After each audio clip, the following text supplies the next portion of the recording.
마틴 루터는 말하기를 성경은 쥐어짜면 피가 나온다 그랬습니다. 성경을 쥐어짜면 결국은 피가 나오는 책이 성경입니다. 구약에는 인간의 죄를 대신해서 대속적 죽음을 죽은 짐승들의 피가 가득하고, 신약에는 오고 오는 그리스도인들과 모든 인류를 죄를 담당해서 세상 죄를 지고 간 한 마리 하나님의 어린 양 예수 그리스도의 피가 담겨져 있는 책이기 때문에 성경을 쥐어짜면 피가 나온다 그랬어요. 그 피를 예수님이 어디에서 흘려주셨느냐? 저주의 나무에 달려서 십자가에서 인류의 죄를 대속하는 속죄의 피를 흘려주시게 된 것입니다. 여러분, 죄라고 하는 것은 하나님에게나 사람에게나 똑같이 문제가 됩니다. 인간의 죄는 하나님에게도 문제고 인간에게도 문제예요. 여러분, 죄가 없다면 이 세상은 얼마나 좋았겠습니까? 살인도 없고 강도도 없고 도둑도 없고 죄악에 중독되는 일도 없고 수많은 악들이 이 세상에 창궐합니다. 그 죄악 때문에 수많은 사람이 고통을 겪습니다. 죄가 없는 세상이었다면 얼마나 좋았겠나. 하나님이 처음 인류에게 아담과 하와에게 주신 에덴은 죄가 없었습니다. 그래서 영생할 수 있는 참으로 귀한 생명과를 먹으며 살 수 있도록 해주셨다요. 죄가 없는 세상 주시기를 원했는데, 그러면서 간곡하게 죄를 짓지 말라고 선악과를 먹지도 말라고 만지도 말라고. 그런데 이미 범죄한 사단이 하와와 아담을 꾀므로 그들이 범죄하게 된 겁니다. 그 범죄는 단순히 두 사람의 범죄로 끝나는 것이 아니고 우리 모든 인류는 그 허리에서 나왔다고요. 여러분, 제 자식과 손주들은 제 허리에서 나왔습니다. 저는 광산김치인데 광산김치가 없었다면, 처음에 우리 조상이 없었다면 광산김치는 이 세상에 한 사람도 존재하지 않을 거예요. 더 나아가서 아담이 이 세상에 없었다면 이 세상은 인류는 없는 겁니다. 모든 인류는 아담의 허리에서 나왔어요. 다시 말해서 아담과 하와는 죄의 원폭의 피폭이 된 겁니다. 방사능에. 그리고 그에게서 태어나는 모든 인간은 다 어쩔 수 없는 죄의 굴레에서 벗어날 수 없는 죄인으로 사는 거예요. 죄 배워서 죄 짓는 사람 별로 없습니다. 철들면서부터 남 속이기 시작하고 제 것만 챙기기 시작하고 인간 본성 자체가 만물보다 거짓되고 부패한 것이 사람 속에 있어서 죄를 안 잊고는 살 수 없는 존재가, 필연적인 죄인인 존재가 우리 인간이 되어버렸습니다. 할렐루야. 우리가 죄인이라고요. 그런데 죄의 싹은 사망이래. 그 사망은 목숨이 끊어지는 사망만을 말하는 게 아니고 영원한 지옥의 형벌을 성경은 사망이라 그럽니다. 죄의 싹은 사망이래. 그런데 하나님께서 은혜롭게도 죄인인 인생을 구원하기 위하여 한 일을 하신 겁니다. 인류를 위한 가장 큰 이벤트가 예수님의 십자가의 대속입니다. 여러분, 인류의 시조인 아담과 하와는 죄 때문에 에덴에서 축출됐고, 노아 시대 사람들은 죄 때문에 하나님이 홍수로 멸망시켰고, 노스의 시대의 소돔 사람들은 죄 때문에 유황불로 심판을 받았고, 선민은 유대인들은 죄 때문에 바벨론에 포로되어 끌려가는 아픔을 겪었습니다. 죄가 문제라고, 죄가. 그래서 선지자들은, 구약의 선지자들은 죄에서 돌아오라고 외쳤고, 신약의 하나님의 사람들인 사도들은 죄를 회개하고 주께로 돌아오라고 외친 겁니다. 왜? 죄가 인생을 불행하게 하고 하나님과 우리 사이에 담을 내고 하나님과 우리가 불목하고 원수되게 하는 것이 죄이기 때문에 회개하라고, 주께로 돌아오라고 외치게 된 것입니다. 그러다가 하나님이 때가 되어 그 아들 예수 그리스도를 인류의 죄를 속량해 주기 위해서 이 세상에 보내신 것입니다. 갑자기 생각해서 보내신 것이 아니고 아담과 하와가 범죄했을 때 여인의 후손 중에서 인류의 구속자를 보내실 것을 말씀하시고 베들레헴 땅에 이새의 뿔이 다윗의 후손에서 보내실 것을 예언하시고 때가 되어 그 아들을 보내서 인류의 죄를 대속하는 거룩한 대속적 제사를 십자가에서 드리게 하심으로 여러분과 저의 죄를 처리해 주셨습니다. 아멘. 하나님과 사람에게 인간의 죄는 골칫거리라고요. 골칫거리였다고. 그러면 여러분이 이렇게 항의하거나 항변할 사람이 있을 것입니다. 그 첫째 항변이 이 죄라는 것이 나와 무슨 상관이 있느냐? 나는 죄인 아닌데, 나는 교도도 가본 적 없고 전과자도 아니고 경찰서조차 가본 적이 없는 사람인데 왜 나보고 죄인이라 하느냐? 기분 나쁘다. 우리가 전도를 하다 보면 당신은 죄인입니다. 예수 그리스도가 당신의 죄를 대신하여 십자가에 달려 죽었습니다 하면 기분 나빠합니다. 자기를 죄인의 범주에 넣는다고. 아니 나는 죄와는 별로 상관이 없는데, 난 전과자가 아닌데 왜 죄인이라는 범죄에 나를 돈백금으로 집어넣느냐, 이렇게 주장하는 사람들이 있어요.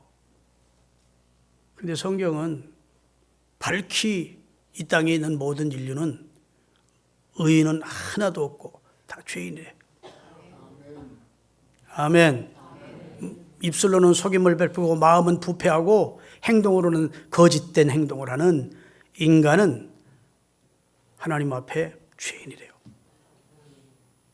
의인인 척하고 깨끗한 척하는 것뿐이지 우리 속은 다 죄로 가득 차 있습니다.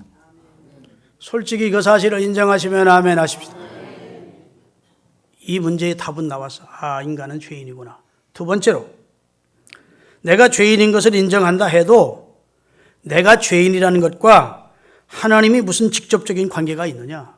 하나님은 저 멀리 높으신 보좌에 계신 분이고 나는 이 땅에 발붙이고 사는 한낱 인간인데 내가 죄인이라는 것이 하나님과 도대체 무슨 이해관계가 있어서, 직접적인 관계가 있어서 내 죄에 대해서 하나님이 인간의 죄에 대해서 상심하시고 섭섭해하시고 안타까워하시고 시시비비를 가리시느냐?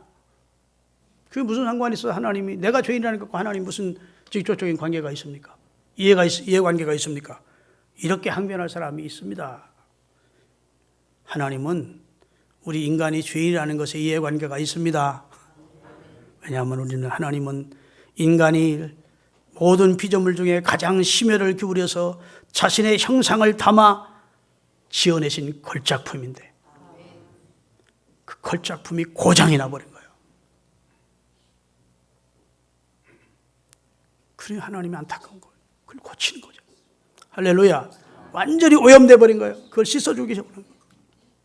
두 번째, 하나님은 거룩하기 때문에 인간의 죄에 대해서 방구할 수가 없고, 세 번째, 하나님은 사랑이기 때문에 인간의 죄를 범하고 결국 멸망할 것을 그냥 방치해 둘 수가 없기 때문에 인간의 죄에 대해서 하나님은 상심도 하시고 안타까워하시기도 하시고 간섭하시기도 하시는 거예요. 할렐루야. 세 번째로, 그렇다면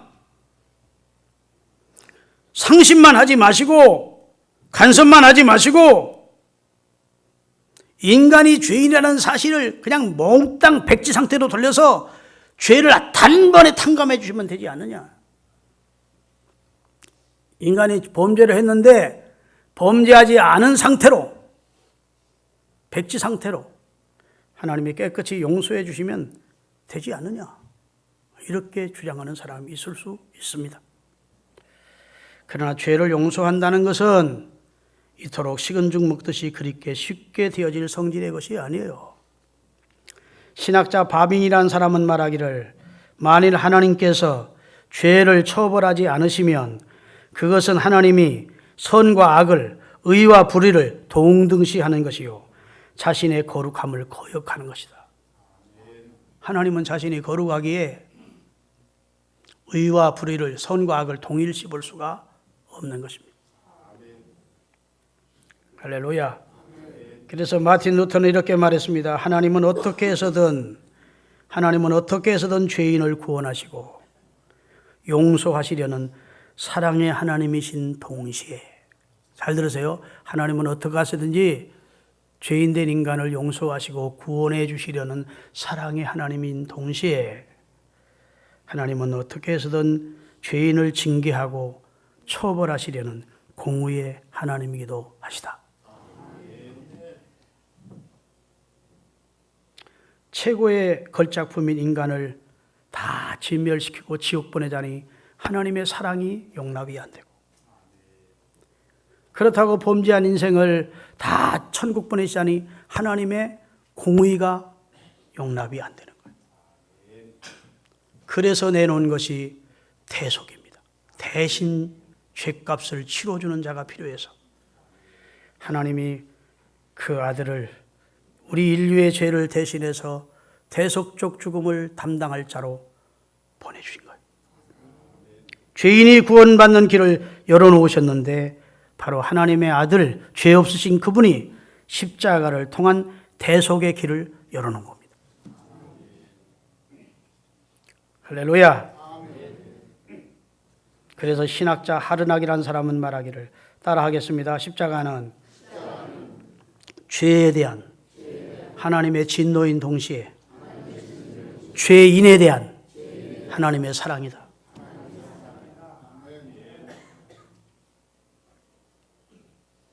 끝으로 왜 하필이면 십자가에 되느냐는 거예요. 왜 예수님의 십자가에만 꼭 되느냐는 겁니다. 그것은 하나님과 인간 사이의 중보자가 오직 예수님밖에는 될 수 없기 때문에. 천사는 죄는 없지만 육체를 가지지 않기 때문에 인간 편이 될 수 없어요. 짐승은 육체는 있지만 영혼을 가진 신적 존재가 아니기 때문에 중보자가 될 수 없어.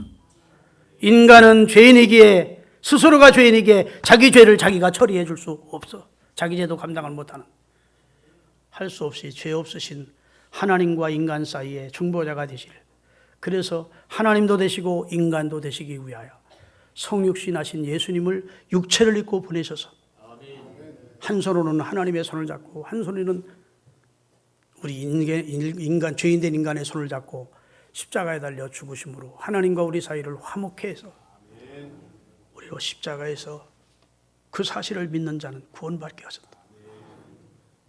자, 우리가 죄인입니다. 죄이기 때문에 공의의 심판을 받아야 됩니다. 근데 하나님이 나를 사랑하셔. 어떻게 할까? 내 아들을 통해서 김철중이 죄를 대신해 줘야 되겠다. 아멘. 그리고 그 아들을 보내 2000년에 십자가에 달려주고, 이 사실을 믿으면, 하나님은 나를 사랑하시기에 이 사실을 믿으면 구원해 줍니다. 하나님이 세상을 이처럼 사랑하사 독생자를 주셨으니 이는 저를 믿는 자마다 멸망치 않고 영생을 얻게 하려 하십니다. 그런데 하나님이 죄인된 인간이 마지막 사인인, 마지막 하나님의 사랑의 증표인 하나님의 아들을까지 희생시키면서 대속해 주었는데, 그 사실을 믿으면 구원해 준다고 그러는데 그 사실조차도 믿지 않으면 그때는 하나님의 공의가 나타나서 그 사람은 심판하시겠다는 겁니다. 십자가가 분기점이에요. 십자가가 하나님의 사랑을 받아들이고 구원받느냐, 하나님의 공의의 심판을 받느냐가 분기점이라고. 하나님이 마지막 내놓은 카드예요. 이 진리를 깨달은 사도 바울은 십자가의 도가 너무도 귀하고 너무도 하나님의 놀라운 지혜요 총명이요 하나님의 권능이라는 거예요. 십자가의 진리를 깨닫고 나서는 세상의 모든 학문은 다 배설물처럼 아무것도 아니더라는 겁니다. 십자가의 진리가 가장 고상하더라고. 십자가 속에 하나님의 사랑이, 하나님이 얼마나 죄를 싫어하는지 하나님의 공의가 나타나 있다는 거예요. 믿습니까? 여러분과 제가 십자가를 믿는데 꼭 네 가지를 믿어야 돼요. 십자가의 역사성을 믿어야 돼요. 지금부터 2000년 전에 진짜 예수라는 유대 청년이 십자가에 매달려 빌라도에게 사형언도를 받고 죽은 겁니다. 거짓이 아니고 신화가 아니고 역사적으로 있었던 사실이라는 사실을 믿어야 돼요. 진리를, 믿음을 거짓 위에, 신화 위에 세울 수는 없다. 역사적 사실을 믿어요.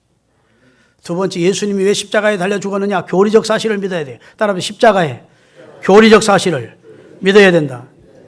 교리를 믿어야 돼요. 왜? 예수님이 십자가에 달린 거예요. 그의 죄 때문에 십자가에 달린 것이 아니고, 그가 무능해서 십자가에 달린 것이 아니고, 인류의 죄를 하나님이 그에게 담당시키고 그가 십자가에 달려 죽었다는, 우리 인류의 죄를 속해주기 위해서 십자가에 달려 죽으셨다는 이 교리적 사실을 믿어야 돼요. 여기까지만 믿으면 구원 못 얻어. 그건 개인적인 고백이 없으면. 마지막으로 십자가의 개인적 사실을 고백해야 돼요. 인류를 위해서 십자가에 달려 죽으셨지만 바로 나 김철중이를 위하여, 나를 살리시기 위하여, 나를 구원해 주기 위하여 하나님의 아들이 십자가에 달려 돌아가셨다는 사실을 믿습니다 라고 내가 고백할 때 그런 사람이 세례를 받을 자격이 있고 그 사람이 그리스도인이 되는 겁니다. 예수님이 이 세상에 오셨던 역사적 사실, 인류의 죄를 대속해 주셨다는 교리적 사실, 그리고 바로 내 죄를 대속해 주셨다는 개인적 고백이 있어야 돼요. 그 다음에 네 번째로 예수님의 죽음이 내 죽음이고 예수님의 부활이 내 부활이라고, 이 체험적, 십자가의 체험적 사실을 고백해야 돼. 아멘. 그래서 사도 바울이 갈라디아서 2장 20절에 그러므로 이제 내가 그리스도와 함께 십자가에 못 박혔나니, 사도 바울이 십자가에 못 박힌 적 없어요. 그런데 의미적으로 자기는 십자가에 못 박혀, 옛날에 사울은 죽었다는 겁니다. 이제 내 안에 그리스도가 산다는 거예요. 여러분 안에 주님이 사십니다. 옛날에 여러분은 십자가에 못 박아 죽은 겁니다. 옛 성질 그대로, 옛 죄를, 옛 습관 그대로 가지고 사는 것은 진정한 그리스도인이 아닙니다. 십자가의 역사성을 믿으십시다. 십자가의 교리적 사실을 믿으십시다. 십자가가 바로 여러분과 저를 대신해서 죽어주신 하나님의 아들이심을 여러분이 믿고 고백하시고, 그때 나도 죽고 이제는 예수 안에서 내가 산다는, 내가 육체 가운데 사는 것은 나를 사랑하사 나를 위하여 자기 몸을 버리신 하나님의 아들을 믿는 믿음 안에서 사는 여러분들이 되시기를 바랍니다. 기도하겠습니다.